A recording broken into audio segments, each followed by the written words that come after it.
নমস্কার বন্ধুরা, আমি রাখি আমার নতুন আরো একটি ব্লগে আপনাদের সবাইকে স্বাগত জানিয়ে আজকের ব্লগটি শুরু করলাম। কেমন আছেন আপনারা সবাই? আশা করছি ভালো আছেন আর আমরাও ভালো রয়েছি। এখন বাজে সকাল 9টা, আপনাদেরকে সাথে নিয়ে ব্লগটা শুরু করলাম। আজ বানাবো ছাতুর পরোটা। তো এখানে সবার প্রথমে আমি ছাতু নিয়ে নিয়েছি আর ওর মধ্যে দিয়ে দিয়েছি পেঁয়াজ কুচি, রসুন কুচি, লঙ্কা কুচি আর দিয়েছি গ্রেট করা আটা। আর এখানে দিয়ে দিলাম নুন, তারপরে দিয়েছি জোয়ান আর এরপর দিয়ে দিচ্ছি সর্ষের তেল। যা যা উপকরণ দরকার সমস্তটা দিয়ে দিয়েছি। আর এরপর এই যে এর উপর থেকে একটু লেবু দিয়ে দিলাম। নুন আর লেবুটা নিজের ইচ্ছে মতন দিতে হবে, যে যেমন টক পছন্দ করবেন সেইভাবেই দিতে হবে। আর নুনটাও পরিমাণ মতন দিতে হবে। সমস্তটা দিয়ে এই যে মিশিয়ে নিলাম। আমার এক বান্ধবী আমাকে অনেকদিন ধরেই রিকোয়েস্ট করেছিল যে আমি যেন তাকে এই ছাতুর পরোটাটা একবার দেখাই, তো তার জন্যই আজকে আমার এই রেসিপিটা দেওয়া। আজ রবিবার, আমার হাজবেন্ড বাড়িতে রয়েছে, তো সেই জন্য ভাবলাম ছাতুর পরোটাটাই আজকে সকালের নাস্তায় বানানো হোক। আর যখন বানাচ্ছি তাহলে একবার একটু শেয়ার করে দিচ্ছি, আমার বান্ধবী দেখে নিতে পারবে। আপনাদের কিছু শেখাবো সেই সাহস আমার কিন্তু নেই। আমি জানি আমার দিদিরা, বন্ধুরা, বোনেরা যারা যারা আমার ভিডিও দেখেন তারা অনেকেই আমার থেকে ভালো রান্না বান্না করতে পারেন। তবে আমি যেইটুকুনি জানি, যেভাবে করি আপনাদের সামনে সেইটুকুনি তুলে ধরি। আর আমার এই ছোটোখাটো কাজগুলো যে আপনারা এত ভালোবেসে দেখেন বা এই যে আমাকে এত কমেন্ট করেন, এটাই আমার কাছে অনেক বড় পাওয়া।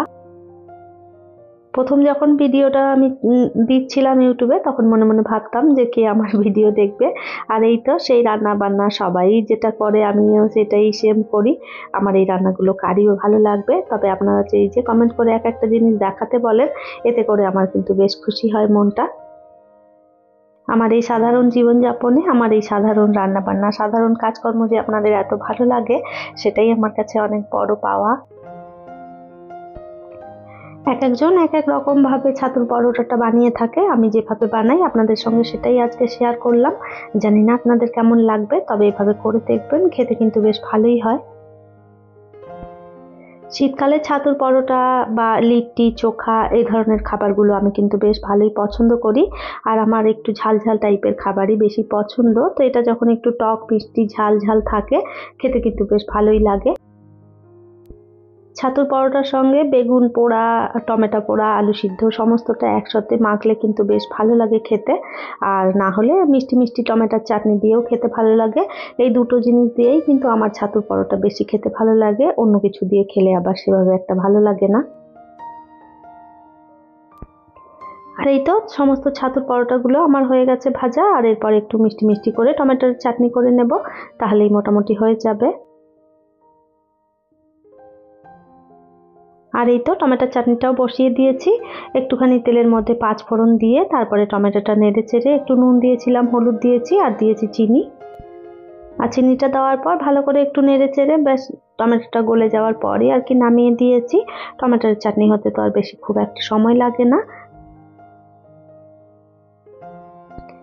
আর এই তো সমস্ত নাস্তাটা বানিয়ে নিয়েছি, তাহলে এরপর খাওয়া দাওয়াটাও সেরে ফেলি। আর আমার হাজবেন্ডকে দিয়ে দিয়েছি, আমি আর বিবেক তিনজনেই আর কি খেয়ে নেব। নাস্তাটা আমরা করে ফেলেছি। আর এরপরে এই যে চলে এলাম কিচেনে। যে কটা বাসন ছিল সেগুলো আগেই ধুয়ে নিয়েছি। আর এরপরে এই যে সকালবেলায় আমার হাজবেন্ড গিয়ে বাজার থেকে সমস্ত বাজারঘাট করে নিয়ে এসেছিল, সেগুলোই এবার একটু ধুয়ে পরিষ্কার করে নেব। রবিবার দিনটাই আমাদের বেশিরভাগ সবজিপাতি, ফল, মাছ, মাংস যেটাই আনার থাকে, সেদিন আমার হাজবেন্ড ছুটিতে আর কি বাড়িতে থাকেন, তো সেই দিনটাই গিয়ে সমস্তটা সকালবেলায় কিনে নিয়ে আসে। প্রতিদিন তো আর বাজারে যাওয়া সম্ভব হয়ে ওঠে না, যেই দিনগুলো ছুটি থাকে সেই দিনগুলোই সমস্ত কিনে নিয়ে আসে। আর এই যে বাজার থেকে যখনই ফল কিনে নিয়ে আসে তখনই কিন্তু আমি সমস্তটা ধুয়ে তারপরেই একবারে রেখে দিই। কেন কি বিবেক ছোট মানুষ, ও তো যখন ইচ্ছে তখন নিয়ে বের করে খেতে থাকে আর ধোয়ার প্রয়োজন মনে করে না। সেই জন্য আমি সমস্তটা একবারে ধুয়ে রাখি, তাহলে ও নিয়ে খেলেও কোনো অসুবিধে হয় না। ফলটা তো সমস্ত গুছিয়ে নিলাম। আর এরপরে এই যে মাছের বাজার নিয়ে বসেছি। আর এই কাজটা কিন্তু খুব বিরক্তির কাজ, করতে একদমই ইচ্ছে হয় না, কিন্তু কি আর করা যাবে। মাছটা কিন্তু আমার ভীষণই পছন্দের, আমি সব সময় মাছ খেতে ভালোবাসি, তো ইচ্ছে না থাকলেও কিন্তু করতে হবে। একসঙ্গে অনেক রকমের মাছ নিয়ে এসেছে, আর এই মাছগুলো ধুতে কিন্তু বেশ খানিকটা সময় চলে যায়। আর এই ছোট মাছগুলো তো একদমই ধুতে ইচ্ছে করে না, এগুলো ধুতে প্রায় আধ ঘন্টা 1 ঘন্টা মতন সময় চলে যায়। আর আজকে নিয়ে এসছে ভোলা মাছ, পাবদা মাছ, আর এইদিকে নিয়ে এসেছিল একটা ভেটকি মাছ, আর এরপরে নিয়ে এসছে খানিক কটা চুনো মাছ। আর এই যে এই মাছগুলো বাছতেই কিন্তু বেশ খানিকটা সময় চলে যায়। মাছ ধোয়ার পরে কিরকম একটা সারা গা থেকে মনে হয় যেন আষ্টেনি গন্ধ বের হচ্ছে। তো এই যে আমি ভালো করে একদম সাবান দিয়ে সমস্তটাই ধুয়ে নিলাম, আর এরপর নিজের হাতটাও ভালো করে ক্লিন করেছি, তাতেও মনে হচ্ছে যেন একটা মাছের গন্ধ বেরোতেই থাকে। আর এই যে মাছ মাংস রান্না করলে তো আমি কখনোই স্নান করে রান্না করতে আসি না, আমি সমস্ত রান্নাটা করে নেওয়ার পরই তারপরে আর কি স্নানটা করতে যাই, না হলে যেন গোটা গা থেকে একদম রান্না বান্নার গন্ধ বেরোতে থাকে মাছ মাংস করলে। তো সেই জন্য আমি আগে রান্নাটা করে নিই, তারপরেই স্নানটা করি। গরমকালে তো খুব একটা অসুবিধে হয় না, স্নান করে রান্না করার পর আবারও রান্না হয়ে যাওয়ার পর একবার স্নান করে নিলেও অসুবিধে নেই। তবে এখন তো শীতকাল, শীতকালে কিন্তু এতবার স্নান করতে একদমই ইচ্ছে হয় না। একবারই স্নান করতে খুব কষ্ট হয়ে যায়, আবার 2-3 বার স্নানের কথা তো আমি কখনো ভাবিই না। তো যাই হোক, আপনাদের সঙ্গে গল্প করতে করতে আমি সমস্তটা গুছিয়ে ফেলেছি, আর যা যা রান্না করব সেই সমস্ত একবারে কেটে বেছে নিয়েছি। আজকে রান্না করব পেঁয়াজ কলি মটরশুঁটি দিয়ে ভোলা মাছ, আর এদিকে বেগুন দিয়ে আর চুনো মাছটা করব। আগে ভাতটা এদিকে বসিয়ে দিই, তারপরে সমস্ত রান্নাগুলো একটা একটা করে সেরে ফেলবো।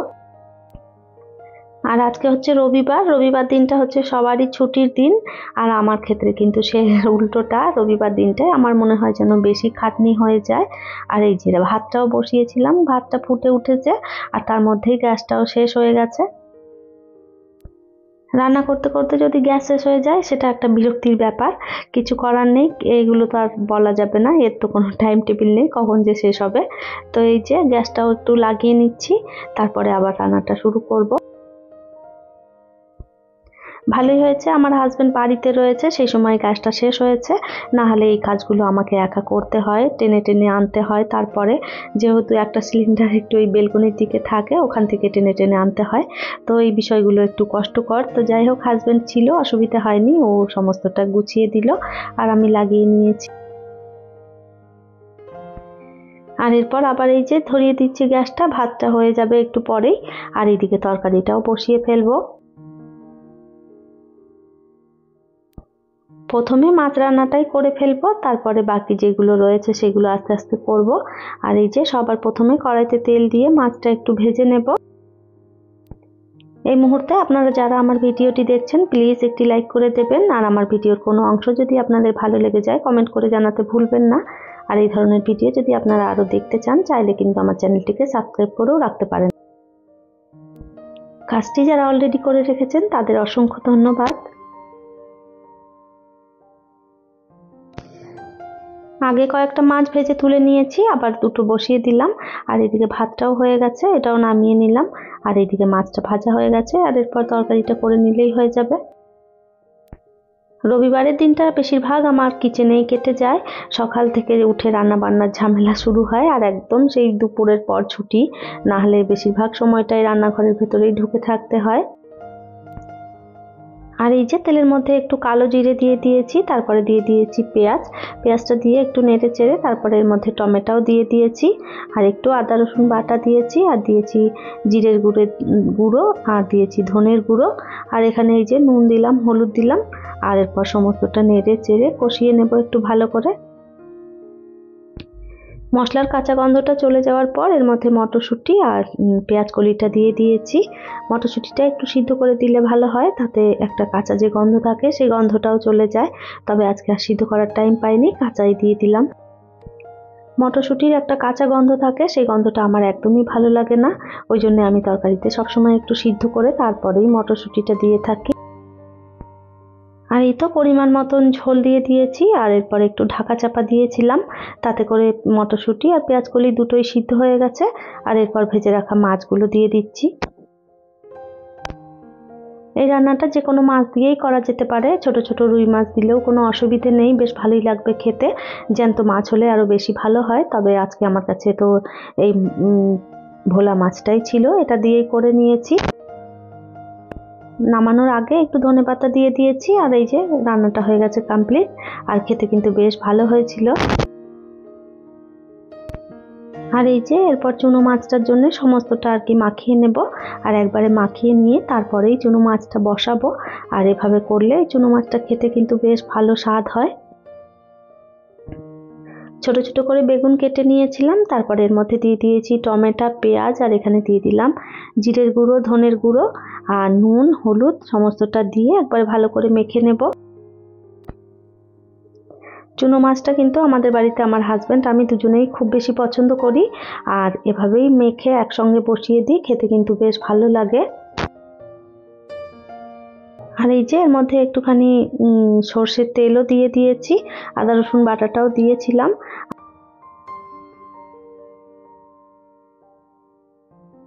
ধনে পাতাটাও একবারে দিয়ে দিচ্ছি, চাইলে পরে দিলেও অসুবিধে নেই, তবে একসঙ্গেই মাখিয়ে দিয়ে দিলাম। আর এই তো সমস্তটা মেখে নিয়েছি। আর এরপর বসিয়ে দেব। কড়াইতে একটুখানি তেল দিয়েছি, তেলটা ভালো করে গরম করে নিয়ে তারপরে এর মধ্যে এই যে মাছগুলো ঢেলে দিলাম। এটা তেলটা না দিলেও অসুবিধে নেই। পেঁয়াজ রসুন বাটাটা ওপর থেকে দিয়েছিলাম, তো ভাবলাম যদি কাঁচা গন্ধ বের হয় তো সেই জন্য একটু সামান্য নেড়ে চেড়ে নিলাম, এতে করে কাঁচা গন্ধটা চলে যাবে। আর এই যে এরপরে ঢাকা চাপা দিয়ে দেব। বাটিটা ধুয়ে একটুখানি জল দিয়ে দিয়েছি যাতে পোড়া না লেগে যায়। একদম হালকা হাতে নাড়াচাড়া দিয়ে আর কি করতে হবে, নাহলে মাছগুলো একদম গুঁড়ো গুঁড়ো হয়ে যাবে। আর এই তো ওইদিকে শাক ভাজাটাও বসিয়ে দিয়েছিলাম। আর মাছটা আমার হয়ে গেছে, নামিয়ে ফেললাম। ছোট ছোট মাছ ভেঙে যাওয়ার চান্স বেশি থাকে, ভেঙে গেলেও কোনো রকম কোনো অসুবিধে নেই, তাতে করে স্বাদের কিন্তু কোনো রকম কোনো হেরফের হবে না, একই রকম টেস্ট থাকবে। তবে এই যে আমার মাছগুলো খুব একটা ভাঙেনি। সমস্ত রান্নাটা আমার হয়ে গেছে কমপ্লিট। আর এরপর যাব স্নান করতে, স্নান করে খাওয়া দাওয়াটাও সেরে ফেলবো। রান্নাবান্না কমপ্লিট করে সমস্ত রান্নাঘরটা গুছিয়ে ফেলেছিলাম। আর এরপরে অনেকটা সময় কাটিয়েছি, স্নান করেছি, বিবেককেও স্নান করিয়ে দিয়েছি।